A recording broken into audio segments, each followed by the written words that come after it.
Boa noite a todos.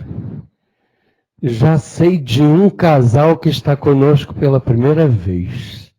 A gente sempre pergunta nomezinhos de vocês. Luciane, Rosiane e Marcelo. Eu sou Lúcio Dutra, como apareceu ali. Quero dar a vocês, como a todos os demais, as boas-vindas para a nossa noite de terapia e esclarecimento, né, Michele? Porque toda reunião pública tem isso, né? É esclarecimento e é também terapia, porque os amigos espirituais estarão nos tratando no decorrer do evento. E ao final tem o passo coletivo, que é a cerejinha em cima do bolo. Quantos de nós, porém, filhos pródigos da vida, depois de estragarmos as valiosas oportunidades, clamamos pela assistência do Senhor? Se aspiramos ao clima da vida superior, adiantemo-nos para frente caminhando com os padrões de Jesus. Levantai-me-ei, disse o moço da parábola. Levantai-nos, repitamos nós. Emmanuel. No livro Fonte de Vida, Chico Xavier. E agora vamos pedir a Luiz para fazer a nossa prece inicial. Querido Mestre Jesus, benfeitores espirituais de cada um de nós, nesse momento elevamos nossos pensamentos a vocês, rogando a presença e o amparo e assistência nesse instante. Agradecidos que estamos pela condução, pela oportunidade que nos está sendo dada de estarmos aqui reunidos, mais uma vez, ouvindo os ensinamentos de Jesus. Dessa bênção que nos está sendo dada nessa encarnação, de conhecer seu ensinamento por meio da terceira revelação. Agradecemos a todos aqui reunidos, rogando que os benfeitores estejam presentes junto da palestrante de hoje, trazendo esclarecimento, auxiliando, para que seja instrumento da sua mensagem nessa noite. Agradecemos por todo o amparo, por toda a assistência, e que assim seja. E agora nós vamos receber a nossa querida Michele Saldanha, do Grupo de Acolhimento Aniceto André Luiz, que é uma das casas aqui da nossa região. Seja bem-vinda, muito obrigado, que Deus possa orientar e inspirar você.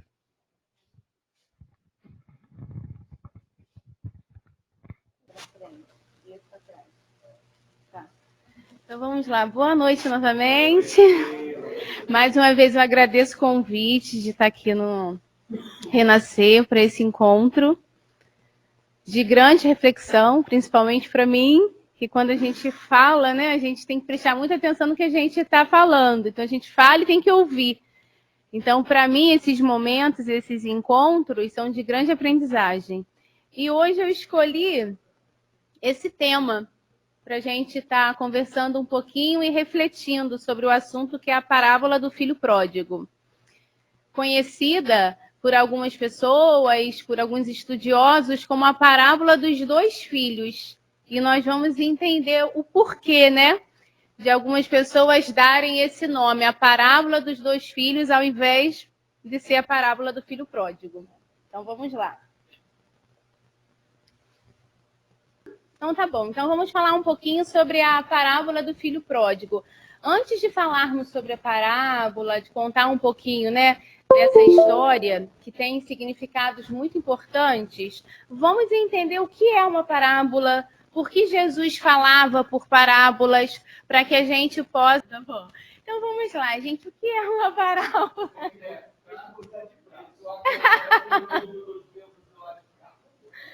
Então, o que é uma parábola? Parábola, eles são pequenos textos de um vocabulário muito fácil, né? Muito utilizada para levar uma lição, um ensinamento, uma moral. E muito usado por Jesus na época em que ele esteve aqui na Terra. Por que Jesus falava por parábolas?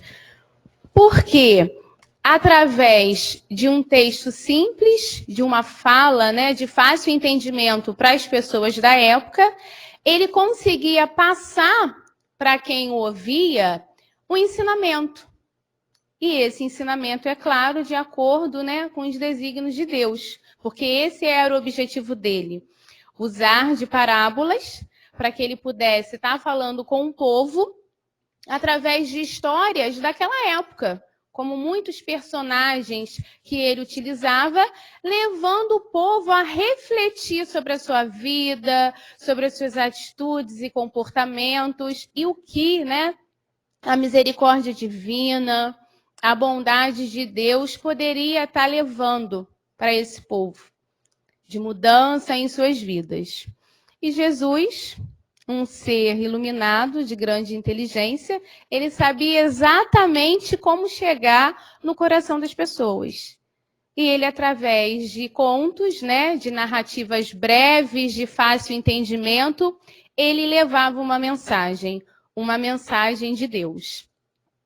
E para quem Jesus falava por parábolas? Para o povo da época. Só que esse povo da época, de acordo com as pessoas que viviam nessa época, eles eram denominados, né, eles tinham alguns nomes. O povo, em geral, eram chamados de pecadores. Quem eram os pecadores? O povo comum, o povo pobre, que passava suas dificuldades. Eles eram considerados os pecadores pelos escribas e fariseus. Quem eram os escribas e os fariseus? Os escribas, eles eram os doutores da lei. Eles se achavam os melhores. Eles criavam as leis para que as pessoas pudessem cumprir. E os fariseus eram os religiosos da época. Os grandes religiosos que ditavam as leis, queria que o povo seguisse, mas muitos não cumpriam as leis que eles queriam que o povo, né, cumprisse e seguisse. E ainda tinha os republicanos, que eram os cobradores de impostos, que eram odiados pelos escribas e os fariseus. Por quê? Qual era a função deles? Cobrar os impostos ao povo pobre, que já passava uma dificuldade, e muitos desses cobradores de impostos que trabalhavam, né, para o rei, eles agiam de má fé, porque eles queriam todo o dinheiro que aquela população tinha. Então, imagine uma população já pobre, que passava grande dificuldade, que não era considerada, né, de respeito, que os escribas e os fariseus consideravam eles como se fossem ninguém, ainda tinham que dar o pouco que tinha para os republicanos. Então, tinha uma divisão. Os escribas e os fariseus, os doutores, os religiosos que se achavam, e do outro lado os republicanos e os pecadores. Só que qual era o objetivo de Jesus? Alcançar a todos. É claro que a multidão maior que o assistia eram dos pecadores, pessoas comuns como a gente. E ele usava da sua sabedoria, através de exemplos, das suas histórias, das suas parábolas, uma forma de atingir a todos. Porque muitos, né, doutores que iam lá para ouvir Jesus iam por curiosidade, para saber se ele estava defamando, se ele estava falando mal deles, aproveitando uma oportunidade para prendê-los de alguma forma. E ele, na sua inteligência, né, soberana, ele contava histórias comuns do povo para que levasse as pessoas a refletir. E uma dessas histórias de reflexão é a parábola do filho pródigo, que está em Lucas capítulo 15, versículo de 11 a 32. E essa parábola eu vou ler para vocês e depois a gente vai comentar sobre essa parábola. Vamos fazer uma observação do ponto de vista material e do ponto de vista espiritual, para a gente poder refletir um pouquinho na nossa vida, né? Então, essa parábola, ela começa assim. Eu vou colocar aqui para vocês, só para a gente acompanhar um pouquinho, mas eu vou ler daqui, tá? A parábola do filho pródigo. Jesus continuou. Então, vamos imaginar Jesus, como eu mostrei naquela foto, e todos, né, assistindo, ouvindo. Um homem tinha 2 filhos. O mais novo disse ao seu pai: Pai, quero a minha parte na herança. Assim, ele repartiu sua propriedade entre eles. Não muito tempo depois, o filho mais novo reuniu tudo o que tinha e foi para uma região distante. E lá desperdiçou os seus bens, vivendo irresponsavelmente. Depois de ter gasto tudo, houve uma grande fome em toda aquela região. E ele começou a passar necessidade. Por isso, foi empregar-se com um dos cidadãos daquela região, que o mandou para o seu campo a fim de cuidar de porcos. Ele desejava encher o estômago com as vagens de alfarrobeira que os porcos comiam, mas ninguém lhe dava nada. Caído em si, ele disse: quantos empregados do meu pai têm comida de sobra, e eu aqui morrendo de fome? Eu me porei a caminho e voltarei para meu pai e lhe direi: Pai, pequei contra o céu e contra ti. Não sou mais digno de ser chamado de teu filho.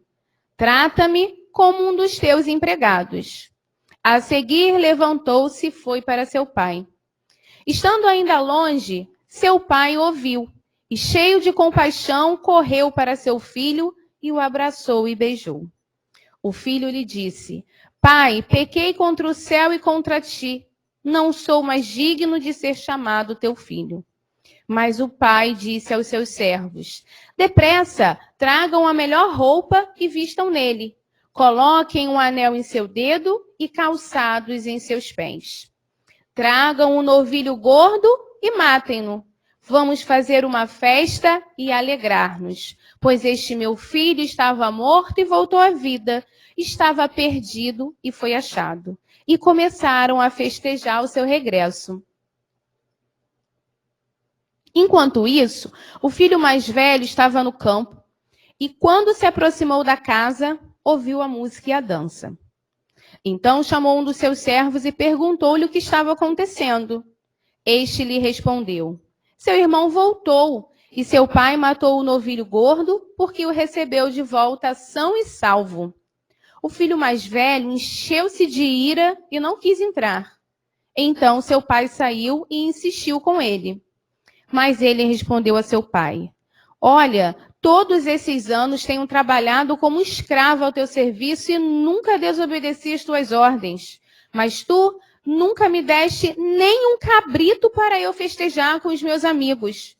Mas quando volta para casa esse seu filho, que esbanjou os teus bens com as mulheres, matas o novilho gordo para ele. Disse o pai: meu filho, você está sempre comigo, e tudo o que tenho é seu. Mas nós tínhamos que celebrar a volta deste teu irmão e alegrar-nos, porque ele estava morto e voltou à vida, estava perdido e foi achado. Essa é uma história de reflexão contada por Jesus. Então agora vamos entender, um pouquinho dessa parábola aí. Por que Jesus contou essa parábola? Qual era o objetivo de contar essa parábola? Ele usou de exemplo um pai que tinha, as suas condições, o seu dinheiro e 2 filhos.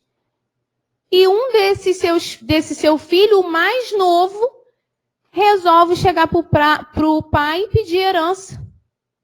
Porque ele queria viver a vida dele. E o pai, ao invés de dizer: não, a minha herança, como que eu vou te dar parte da minha herança para você? Eu ainda estou vivo. Eu não morri. Porque se a gente for voltar naquela época lá atrás de Jesus, a família,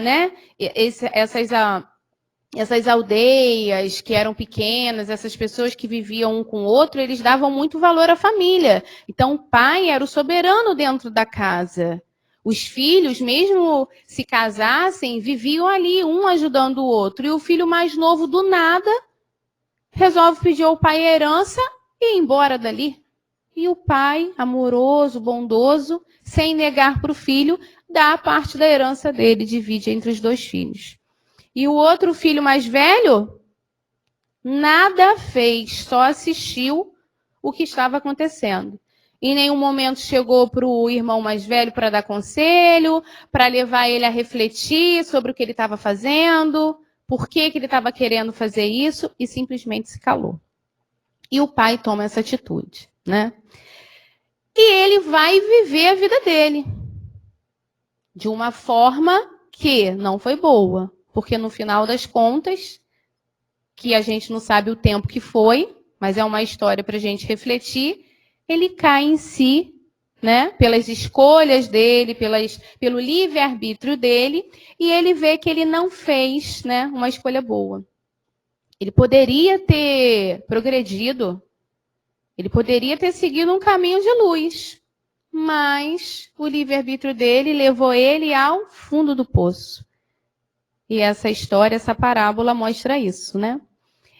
E Jesus quis que as pessoas entendessem que o pai, né, naquela história, ele representa bondade e misericórdia, não castigo. Ele não castigou o filho, ele não brigou com o filho e simplesmente ele disse: segue a sua vida, toma a sua herança e vai. Então, para as pessoas que estavam ouvindo Jesus, ele queria que todos compreendessem naquele momento a bondade e a misericórdia divina.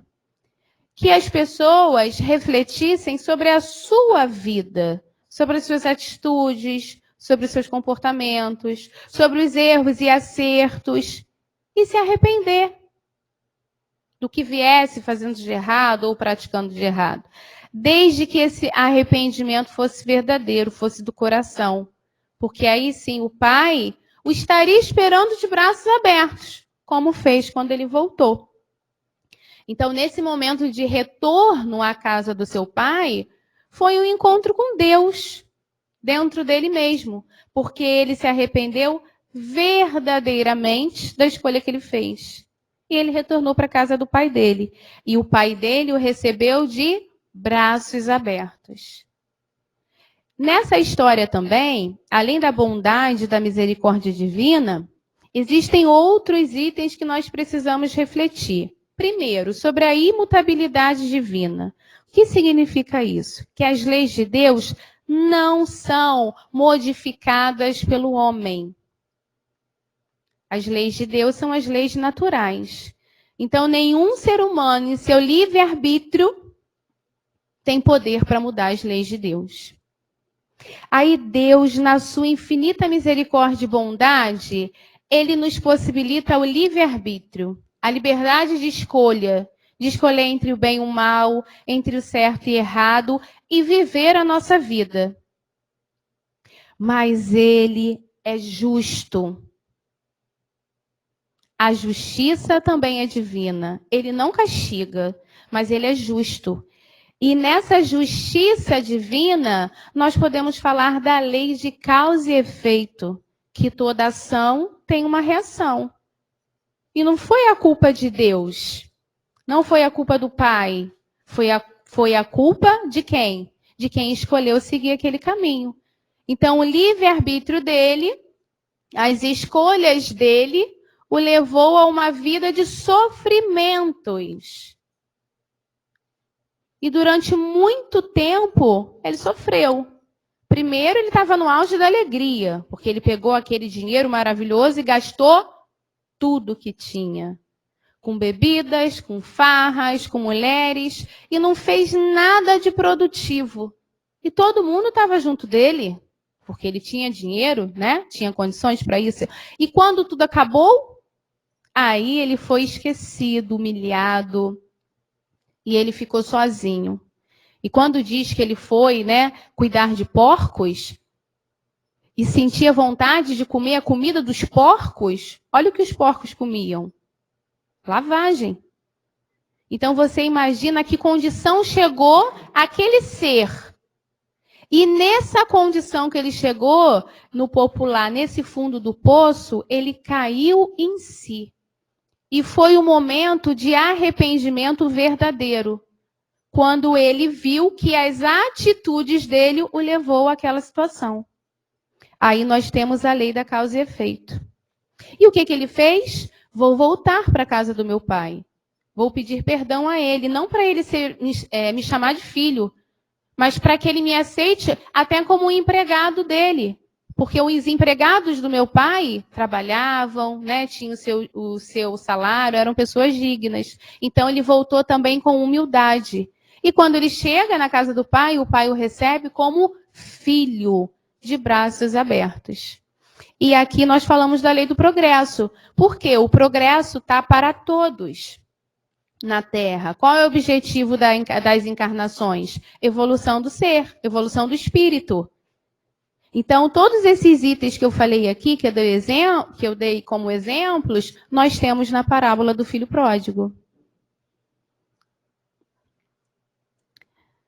Então, quem eram os personagens da parábola? Do ponto de vista material, um pai amoroso, bondoso e 2 filhos ingratos.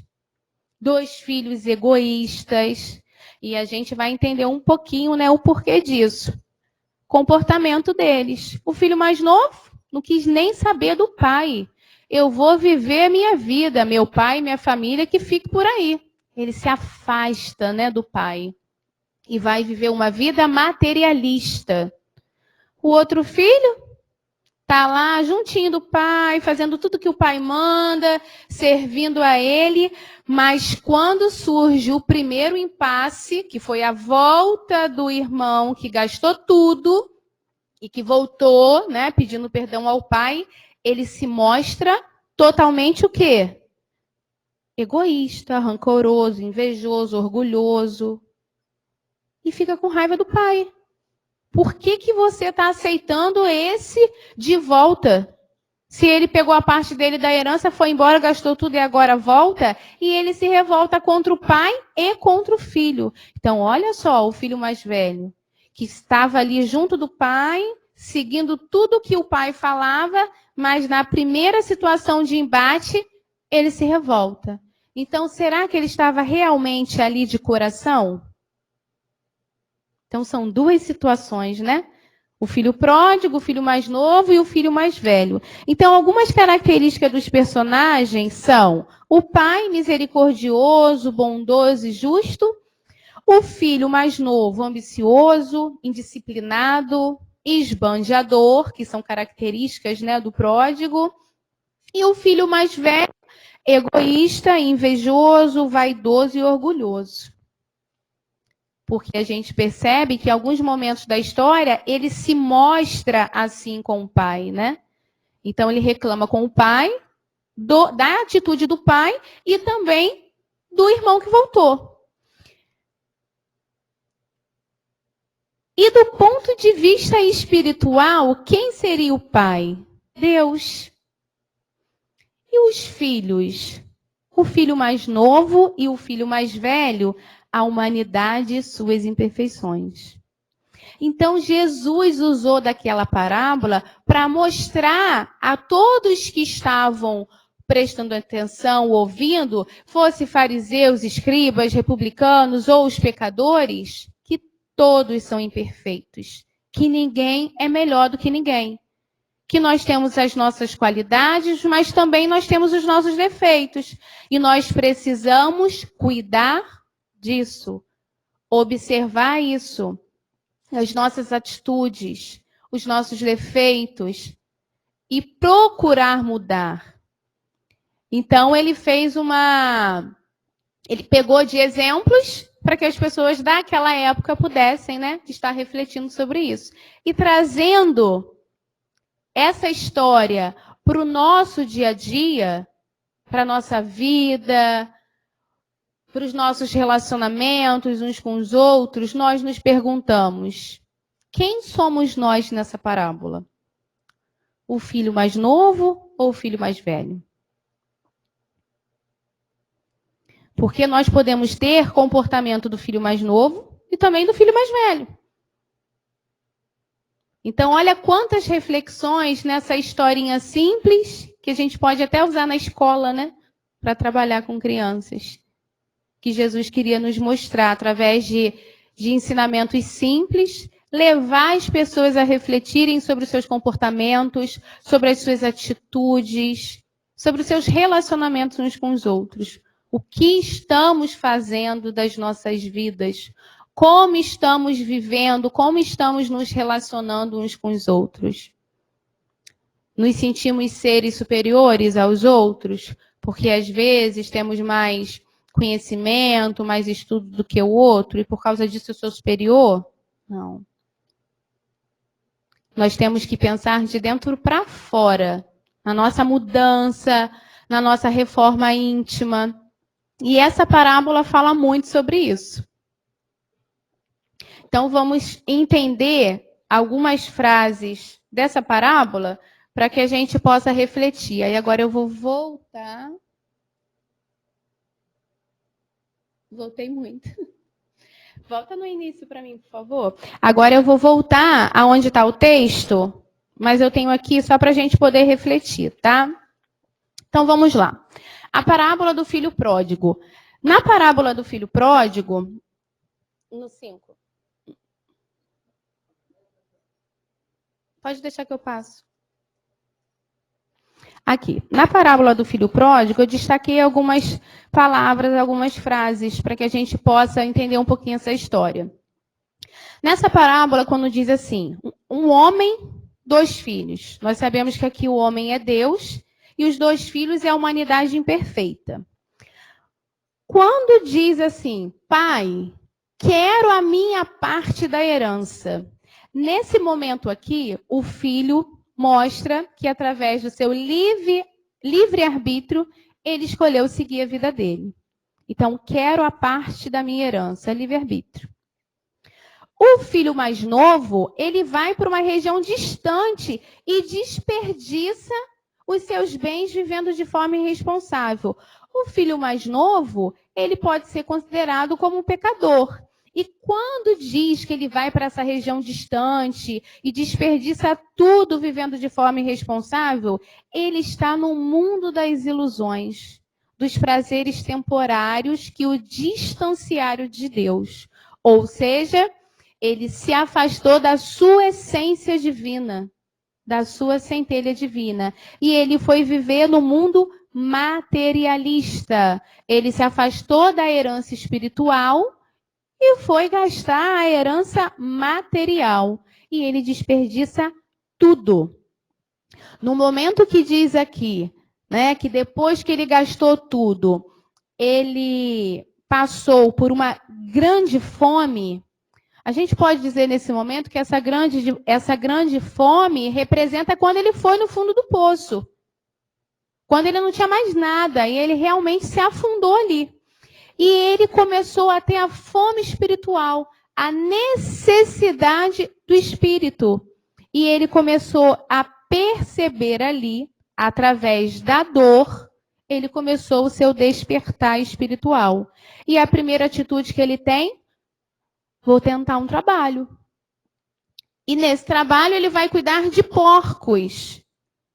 Que naquela época, o cuidar de porcos, os porcos, né, eram considerados pelos moradores da época como animais sujos. E ninguém queria ficar perto daqueles animais que transmitiam doenças. Então você imagine, né? Um homem humilhado no fundo do poço, cuidando dos porcos e querendo se alimentar daquilo ali. Foi realmente ali o momento dele de que ele se afundou e reconheceu que algo estava errado, que ele precisava mudar. E ele tenta isso. E ele desejava ardentemente se encher daquele alimento. Aí ele pensa, quantos empregados do meu pai têm comida de sobra?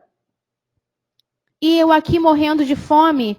Nesse momento, ele pensa o quê? Nos trabalhadores do bem, que estão vivendo a sua vida dignamente, ganhando o seu salário e não praticando, né, nenhum ato ilícito, não causando mal a ninguém e nem a ele mesmo. Porque o comportamento do filho pródigo, em primeiro lugar, foi destruição dele. Ele se auto-sabotou, ele se autodestruiu quando ele escolheu viver dessa forma.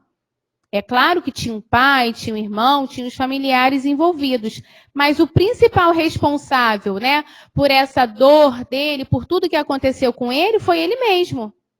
E nesse momento que ele pensa, né, nesses trabalhadores do bem, que ele pensa no pai, ele diz: eu me porei a caminho e voltarei para meu pai e lhe direi que pequei contra o céu e contra ti. Nesse momento ele mostra o arrependimento sincero, a vontade de sair da escuridão e voltar para o divino. Nesse momento ele se permite que a sua centelha divina se reacenda. Então, ele está refletindo sobre a vida dele, sobre tudo que aconteceu e que ele quer mudar. Ele não quer continuar naquele sofrimento. Porque tudo que ele fez por escolha dele, por livre arbítrio dele, causou mal para ele, principalmente. E ele retorna. E, estando ainda longe, porque ele diz: vou voltar para o meu pai e vou pedir para que ele me trate até como trabalhador. E estando ainda longe, seu pai o viu e, cheio de compaixão, correu para seu filho, o abraçou e o beijou. E nesse momento a gente vê o poder da misericórdia divina. A compaixão, a misericórdia de Deus, que foi representado por esse pai bondoso, mostrando que para Deus todos os seus filhos merecem a sua misericórdia, desde que se arrependam verdadeiramente. Aí a gente pensa assim: mas uma pessoa que vive na maldade, que vive praticando atos ilícitos, que faz mal, que mata, faz e acontece, Deus o perdoa? Sim. Sim. Aí agora a gente pergunta, né? O pontinho de interrogação. Quantas encarnações serão necessárias para que esse espírito se melhore? Aí Deus vai dar a condição para ele, a encarnação e o livre-arbítrio, para que ele possa se melhorar. Então essa parábola fala sobre a mudança do filho pródigo, mas uma coisa que não vai acontecer de uma hora para outra, mas mostra para a gente que todo ser humano, todo espírito em processo de aprendizagem na Terra está aqui para evolução. É a lei do progresso. Por mais que muitos irmãos andem na escuridão, um dia, em uma encarnação, que leve séculos ou não, esse espírito ele vai se melhorar. Isso aí. Então, olha só que bondade maravilhosa. Mas voltando no que eu falei, né? Deus é justo. E toda ação tem uma reação. Toda causa tem um efeito. E esse filho pródigo sofreu. Mas o pai, no momento certo, no momento do arrependimento verdadeiro, ele o recebeu de braços abertos. Tragam a melhor roupa e vistam nele. Coloquem um anel em seu dedo e calçados em seus pés. Isso aqui representava, né, a família, os filhos, o pai, naquela época. Então, uma representação dos filhos com o pai. E aqui ele mostra isso, né? Pois este meu filho estava morto e voltou à vida, estava perdido e foi achado. Aí o filho mais velho, né? Que não estava verdadeiramente transformado no bem, quando vê a atitude do pai, se revolta. O fariseu da história, né? Ele mostra-se para o pai um filho egoísta, cego, porque ele deixa que o ciúme também tome conta dele, orgulhoso por se achar melhor do que o filho mais novo, que sempre estava ali servindo, fazendo, como se fosse uma pessoa corretíssima, sem defeito nenhum. E esse comportamento dele, né, mostra para o pai alguns defeitos dele que ele precisa trabalhar. Aí a gente pergunta assim, nos pergunta, né? Faz uma reflexão interna. Quantos irmãos, podemos até nos incluir também, tá? Seguem religiões, ou não seguem religiões, mas são espiritualistas, dizem que seguem a Jesus, e estão ali naquele caminho da paz e amor, mas quando acontece uma primeira situação que o tiram do eixo, que o desequilibra, se revolta com Deus, coloca a culpa em Deus. Então não está vivendo realmente aquela fé cristã. os ensinamentos de Jesus, os ensinamentos de Deus, né, deixados aqui por Jesus. E às vezes, mesmo com todo o esclarecimento que a gente tem, em alguns momentos de nossas vidas nós erramos, assim como o filho pródigo e o filho mais velho. Quando deixamos que sentimentos de ciúme tomem conta do nosso coração, sentimentos de orgulho, por nos acharmos melhores do que o outro, às vezes porque estamos em uma determinada posição, nós não somos, nós estamos. Então nós precisamos ter muito cuidado com as emoções e com os sentimentos que deixamos crescer dentro da gente. Porque isso é muito ruim. Isso atrai para a gente energias ruins e nos desequilibra. Nos tira do eixo, nos afasta da essência divina, como aconteceu com o filho pródigo e como aconteceu com o pai. O filho mais velho encheu-se de ira e não quis entrar. Nesse momento, ele mostra-se um filho egoísta e ciumento. Orgulho, egoísmo, ciúme, tudo isso, gente, é chaga da humanidade. Nós precisamos trabalhar muito esses sentimentos dentro da gente. Muito. Muito. Nós temos defeitos, mas nós temos qualidades também. Então, nós precisamos trabalhar. Isso é o quê? Reforma íntima. Mudança para melhor. E ele se revolta com o pai dizendo, né? Todos esses anos tenho trabalhado como escravo ao teu serviço e nunca desobedeci as tuas ordens. Mas tu nunca me deste nem um cabrito para eu festejar com os meus amigos. Ele não vivia realmente os ensinamentos divinos, os ensinamentos do Pai. Ele não praticava. Porque na primeira situação de dificuldade ele se revoltou. Ele se revoltou contra o pai, ele não quis saber do irmão. Então a gente pode usar essa fala aqui desse filho mais velho como alguns exemplos que possam acontecer na nossa vida. Às vezes no nosso local de trabalho tem uma pessoa ali desequilibrada, uma pessoa ignorante, sem paciência, e que muitas vezes ela começa a ter comportamentos que não são agradáveis para a gente. Ao invés da gente tentar se afastar, não entrar na frequência dela, na maioria das vezes acontece o contrário, né? A outra pessoa se desequilibra, explode com a outra pessoa e vem uma briga no ambiente de trabalho. E a gente pode levar isso como exemplo para as nossas casas, dentro, né, das casas espíritas. A gente tem que ter muito cuidado com as nossas emoções e com os nossos sentimentos, porque isso pode causar desequilíbrios e dar abertura para os irmãozinhos que ainda estão aonde? Na escuridão. Então a gente tem que ter muito cuidado. E eu falo isso, né? Lembra que eu falei? Quando eu estou falando, eu estou me ouvindo. Então, tudo que eu falo é aprendizagem principalmente para mim, porque a gente tem que buscar cada vez mais nos melhorarmos. Esse é o objetivo da nossa vida aqui, como seres humanos encarnados, a nossa evolução, o nosso melhoramento, né? Então, o Pai muito bondoso diz: tudo que eu tenho é seu. Aqui ele fala sobre o amor, sobre as bênçãos divinas, que às vezes não conseguimos enxergar. Porque falta esclarecimento ainda, falta aprendizagem. Mas Deus dá a todos de forma igual. Nós precisamos perceber isso e estarmos conectados a Ele. E ele diz: o seu irmão, né, estava morto e voltou à vida, estava perdido e foi achado. Aqui nós podemos falar em transformação para o bem, para o autoconhecimento.